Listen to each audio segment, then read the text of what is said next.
Hi అండి, welcome back to our channel.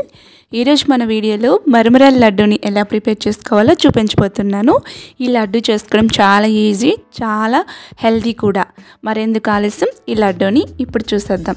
ముందుగా అయితే ఒక కడాయిని పెట్టుకొని స్టవ్ పైన ఇప్పుడు నేను ఇందులోకి 2 కప్పుల వరకు మరమరాలను వేసుకుంటున్నాను అనమాట.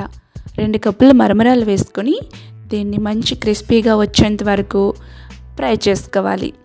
స్టవ్ని లో ఫ్లేమ్లో పెట్టుకొని క్రిస్పీగా వచ్చేంత వరకు ఈ విధంగా ఫ్రై చేసుకోవాలన్నమాట. ఇప్పుడు స్టవ్ని ఆఫ్ చేసేద్దాం. ఈ మరమరాలని వేరే బౌల్లోకి తీసుకొని అదే కడాయిని స్టవ్ పైన పెట్టుకొని 1 కప్పు వరకు బెల్లంని తీసుకోవాలి. మీరు ఇక్కడ ఏ బెల్లమైనా తీసుకోవచ్చండి. నేను ఇక్కడ మంచి బెల్లంనే తీసుకుంటున్నాను. ఇందులో ఇసుకలు నలకలు ఏమి ఉండవన్నమాట. సో 1/2 కప్పు వరకు వాటర్ వేసుకొని మంచి పాకం పెట్టుకోవాలన్నమాట. అంటే మరీ పెద్దగా పాకం రావాల్సిన అవసరం అయితే లేదండి. కొంచెం పాకంలాగా ముద్దగా అయితే సరిపోతుందన్నమాట. ఎప్పుడు మీరు ఇలా పాకాన్ని అబ్జర్వ్ చేయాలంటే నేను చూపిస్తుంది చూడండి ఒకసారి.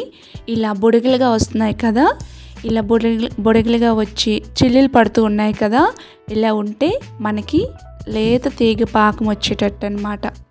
ఇలా వచ్చేటప్పుడు మంచి ఫ్లేవర్ కోసం ఇలాచీ పౌడర్ని వేసుకోండి. ఇలాచీ పౌడర్ వేసుకున్న తర్వాత ఒకసారి చక్కగా మిక్స్ చేసేసుకోండి. స్టవ్ని లో ఫ్లేమ్లో పెట్టుకోండి. మరి ముదురు పాకం వచ్చిందనుకోండి, బాగా లడ్డూలు అనేవి చేదొచ్చేస్తాయి, అంత బాగోవు కదా. సో స్టవ్ని లో ఫ్లేమ్లో పెట్టేసుకొని ఇప్పుడు మనం వేయించి పెట్టుకున్న మరమరాలని వేసేద్దాం. మరమరాలు వేసుకున్న తర్వాత స్టవ్ని లో ఫ్లేమ్లోనే ఉండాలి. స్టవ్ని లో ఫ్లేమ్లో ఉంచుకుంటూ ఇలా మిక్స్ చేసేసుకోవాలి. మరమరాలకి అంతా కూడా పాకం చక్కగా పట్టే విధంగా ఈ విధంగా మనం మిక్స్ చేస్తూ ఉండాలన్నమాట. నిదానంగా మిక్స్ చేసేసుకోవాలి. ఇప్పుడు మీకు చిన్న ట్రిక్ చెప్తాను. లడ్డు మంచి షైనీ రావాలంటే, చక్కగా కనపడాలంటే పాకంలో 1 స్పూన్ వరకు నెయ్యి వేసుకోండి. అలా వేసుకోవడం వల్ల మరమరాల లడ్డు అనేది మంచి షైనీగా మెరుస్తూ కనిపిస్తుందన్నమాట. సో ఈ విధంగా చేసుకున్నాక చక్కగా మిక్స్ చేసేసుకోండి. ఈ లడ్డూల్ని వేడివేడిగా ఉండేటప్పుడే మనం లడ్డు ఇలా చుట్టుకుంటే చక్కగా వస్తుందన్నమాట.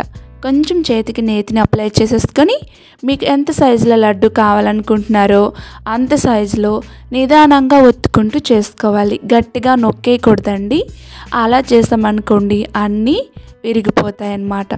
ఫస్టే క్రిస్పీగా ఉంటాయి, మనం మళ్ళీ ఫ్రై చేసుకున్నాం కాబట్టి ఇంకొంచెం క్రిస్పీనెస్ అనేది వస్తుంది. కాబట్టి ఈ విధంగా మనం లడ్డూల్ని నిదానంగా ఇలా స్లోలీ చేసేసుకోవాలన్నమాట. వేడివేడిగా ఉండేటప్పుడు అన్ని లడ్డూల్ని చేసేసుకొని ఒక ప్లేట్లోకి తీసుకొని సర్వ్ చేసుకోవచ్చు. మన అమ్మమ్మల కాలం నాటి ఈ బొరుగుల లడ్డూల్ని ఈజీగా ఇంట్లోనే చేసుకోవచ్చు. హెల్తీ స్నాక్స్ అండి. తప్పకుండా ఈ విధంగా చేసి పిల్లలకు పెట్టండి, వాళ్ళు చాలా ఇష్టంగా తింటారు. వీడియో నచ్చింది అనుకుంటున్నాను. వీడియో నచ్చితే లైక్ చేసి షేర్ చేసి నాకు సపోర్ట్ చేయండి. ఛానల్ని సబ్స్క్రైబ్ చేసుకోండి. అలాగే పక్కనే ఉన్న బెల్ బటన్ని క్లిక్ చేసుకోండి.